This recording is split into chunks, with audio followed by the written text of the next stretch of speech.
Have you heard? America's given the world a lot of things: democracy, jazz, the moon landing, cargo shorts. And my fellow Americans, we put a lot of condiments on our foods. Today we're pouring out the 5 most popular condiments in America, where they came from, how they got here, and what the absolute healthiest one is. Stay tuned. Ketchup, the great American imposter. All right, let's start with the one that's going to hurt the most. Ketchup, the reddest, most patriotic, most all-American condiment on the table. The thing we put on eggs, burgers, fries, meatloaf, and nobody's watching, directly into our mouths from the bottle. Come on, admit it. Ketchup feels American. Ketchup looks American. Ketchup is about as American as ancient Chinese fermented fish sauce. That's right, fermented meat and fish sauces had been in existence in China since around 300 BC, making ketchup's family tree older than the Roman Empire. The version that spread globally was called ketchup. It was a pungent, salty, intensely funky condiment made from fermented fish guts, soybeans, and spices. No tomatoes, no sweetness, just fish doing fishy things. Well, British sailors discovered it in Southeast Asia during the 17th and 18th centuries, and they thought, yes, this is for us. And they brought it back to England, where it promptly got weird. The British started making ketchup out of mushrooms and walnuts and anchovies and oysters. Again, no tomatoes. Tomatoes didn't enter the picture until Americans started tinkering in the early 1800s, and even then, people were suspicious.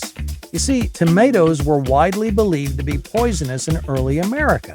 So naturally, as the rebellious veggie who said it was a fruit, we turned them into a sauce and we put them on everything. Old Henry Hines bottled the modern version in 1876. He added a mountain of sugar, and the rest is history. Today, Americans consume 10 billion ounces of ketchup every single year. We put it on eggs, we put it on steak. Yeah, that's the easiest way to make a chef cry.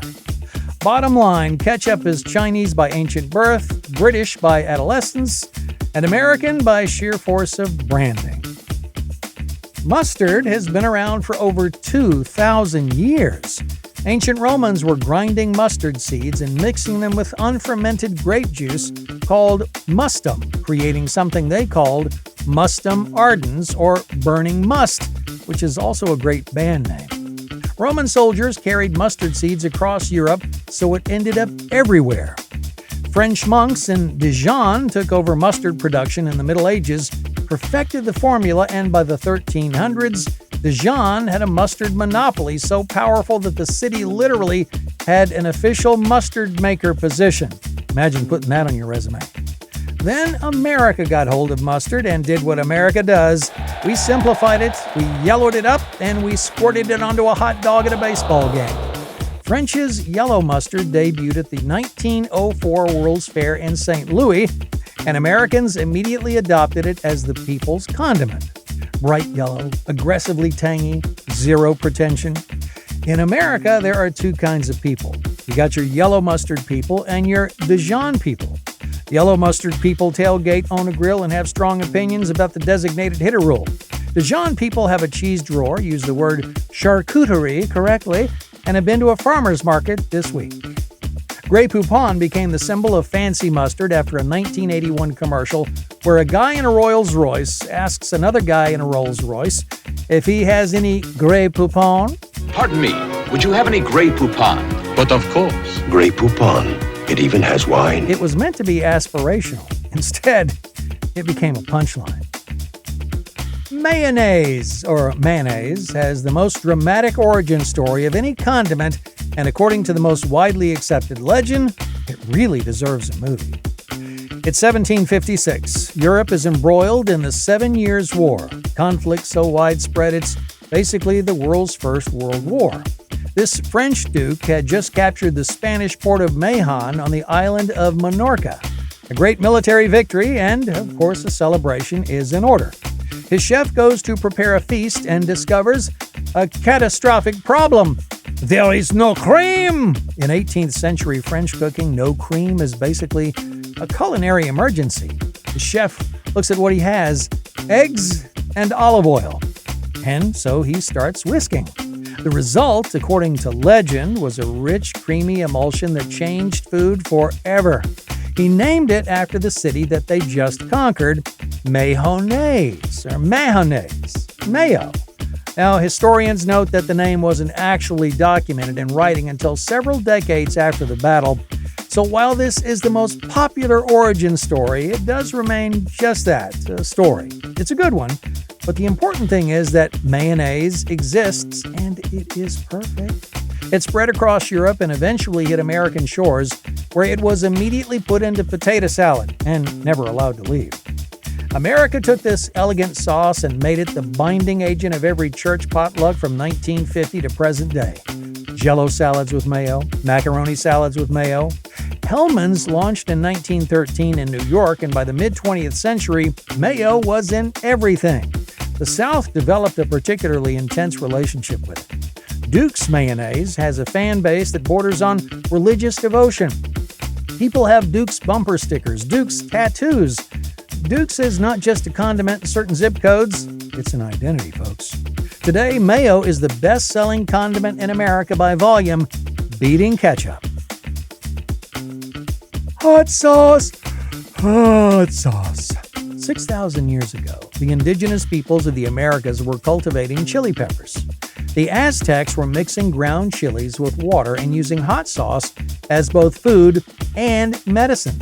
They were so advanced in their chili game that when Spanish conquistadors showed up in the 1500s and they tasted it, they immediately had two reactions. "This is incredible, and we're absolutely taking this back to Europe." Chilies spread across the globe via trade routes, and within 50 years of the Europeans getting a taste, chili peppers had spread to Africa, India, China, and Southeast Asia, permanently transforming those cuisines. America's commercial hot sauce story begins in 1868 on Avery Island, Louisiana, a literal island where a former banker named Edmund McIlhaney grew Tabasco peppers, aged them in barrels, then mixed them with vinegar and salt, and started bottling them in small cologne-style bottles with sprinkler tops, because that's all he had.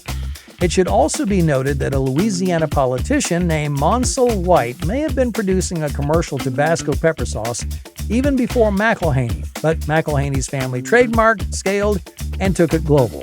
Yeah, marketing matters.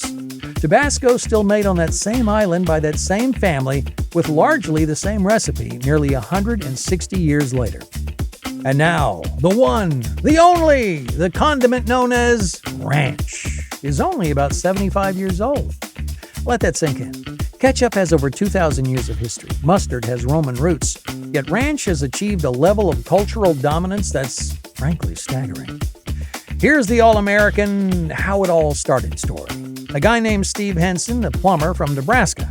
In 1949, he got a contract doing plumbing work at a remote camp in Alaska, so remote that he had to cook for his entire work crew. To keep everyone happy, he started making a creamy buttermilk and herb dressing. The workers loved it. He came back to the lower 48, married his wife Gail, and they bought a 120-acre dude ranch in Santa Barbara, California called Hidden Valley Ranch.